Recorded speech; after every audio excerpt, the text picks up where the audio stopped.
এটি একটা আত্মহত্যার ঘটনা বলে আমরা এখন পর্যন্ত প্রাথমিকভাবে নিশ্চিত হয়েছি।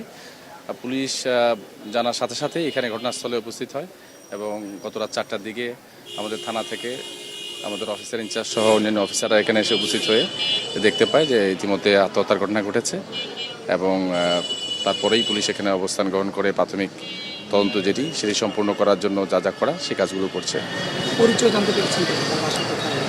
আমরা প্রাথমিকভাবে তার পরিচয় জানতে পেরেছি। তিনি নওগাঁ জেলার বাসিন্দা এবং নওগাঁর পত্নীতলা উপজেলায় তার বাড়ি এবং একটি রাজনৈতিক দলের সাথে তার সংশ্লিষ্টতা আছে, পদও রয়েছে। পারিবারিক কলহ বা পারিবারিক বিভিন্ন বিষয় নিয়ে কিছুদিন ধরেই তিনি হতাশাগ্রস্ত ছিলেন। হতাশা থেকে এই ধরনের ঘটনা ঘটেছে বলে আমরা প্রাথমিকভাবে ধারণা করছি। আমরা এখন পর্যন্ত জানতে পেরেছি ধানমন্ডি থানা এনসিপির যুগ্ম আহ্বায়ক হিসেবে। এখন মরদেহটি আমরা ঢাকা মেডিকেলে নিয়ে যাচ্ছি, সেখানে পোস্টমর্টেম হবে। পোস্টমর্টেমের রিপোর্টটি অত্যন্ত গুরুত্বপূর্ণ এই মামলার সুরাহার ক্ষেত্রে। তো সেটি হলে পরে আমরা পরবর্তীতে আরও আপনাদেরকে অবহিত করতে পারব।